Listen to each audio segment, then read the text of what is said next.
Thanks for coming back to Cryptos R Us. So sadly, I'm having trouble with the internet. I can't live show you what I'm about to show you, but 150K around the corner. It might be taking place. BTC is still strong, and I'll show you what's going on today. My internet doesn't work though. This is not being updated, but we are about 71,100,200 at the start of the day. Bitcoin does look like it wants to go up a lot, and there are a lot of big things that are making that happen. Not long ago, the Bank of Canada did lower its first rate. In a few years, okay, and guess what happened today? That's what the ECB did today as well. It was the first cut since 2019, and it happened right when all the Kiev stuff started. In the US, rates went from 0 to, I think, about 4.5%. There is some extra money over 5%, which is good news. Cuts have begun in other countries. Will piles in the US do the same thing? I'm not sure.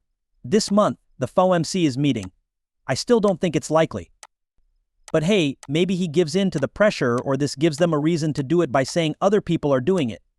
Yes, all central banks around the world are doing this because economies are slowing down and people are spending less, which is not what they want. Also, the US elections are coming up, which is a big deal.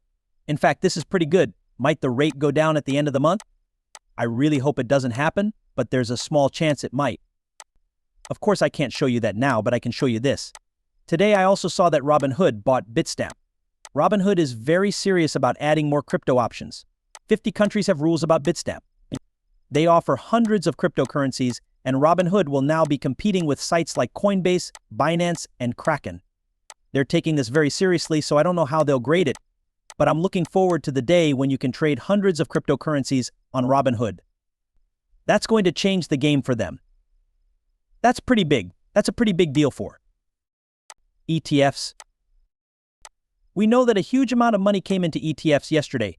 We now have a total of $488 million. When Bitcoin was put into ETFs, it was worth $886 the day before and $105 on Monday. You put it all together.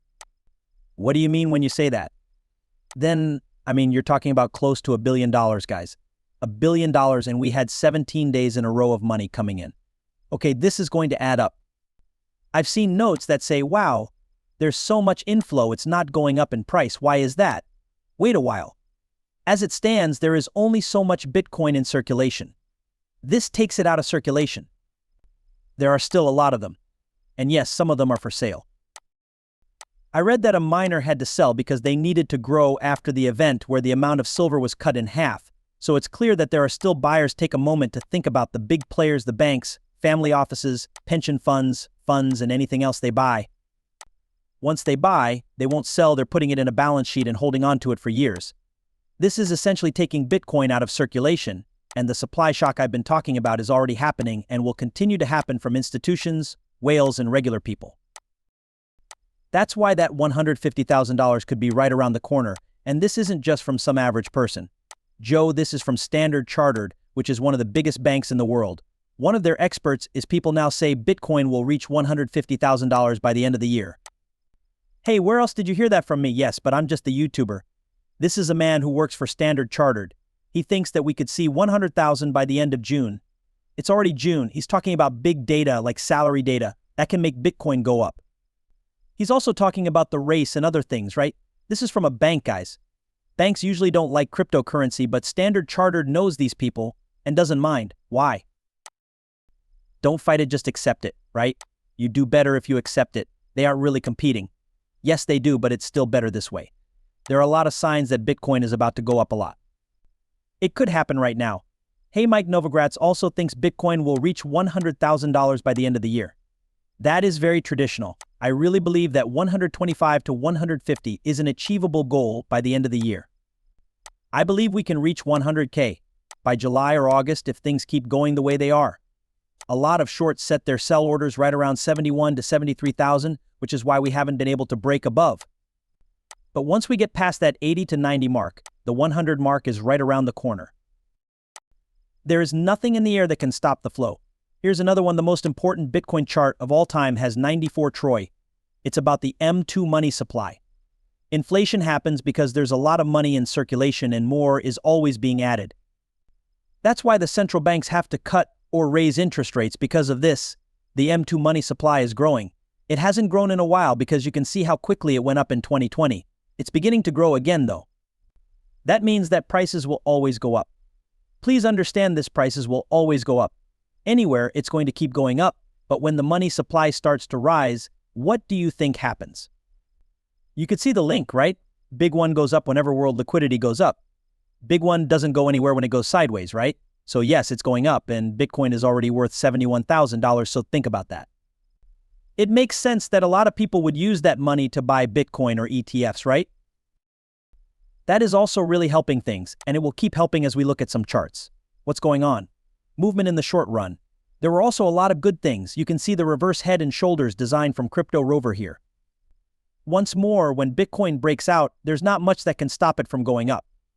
It's not very hard to sell above, and if we get that short squeeze, which I think is coming up soon, we will see 78.5K right away, and that could be this weekend or at the end of the week. Okay, I really believe that we are about to reach that point. We'll break through 73, which was our previous high, and go to 75. I think that's just around the corner, and when you zoom out, you can see that we're there. We've reached that point. Take a look back at 2017 and 2020, and at where we are now. The old all-time high has been broken, and we're now ready to go even higher. Guys, this cycle is getting close to the parabolic stage. That's why I keep telling you to stay strong and focused. Don't stop dollar cost averaging, let the gains come to you. I've been showing you that every Wednesday with my DCA account. It looks like that portfolio is very healthy and is still going up. All you have to do is wait, hold on, and DCA. Here's another example of 2017 VS. Now, we're on the verge of a huge breakout, so enjoy it. Have fun with it. It's going to happen soon. Now, besides Bitcoin, there are a few other news meme coins that have seen a rise in institutional holdings. This shows that even big institutions are getting in on Doge, Pepe, and many others. As long as memes are around, they will continue to be a big part of stories. More of them will come out, and many of them will reach new heights we have never seen before, so don't avoid them. Just accept it. It's possible you won't like it, no need to hold, and it's okay if you don't hold any at all, but memes know that will be a big part of this cycle. At the end of this run, it wouldn't surprise me if the top 100 was full of memes. Word of mouth is also getting serious with they have a big relationship with Tether, and more than 100 local partners are planning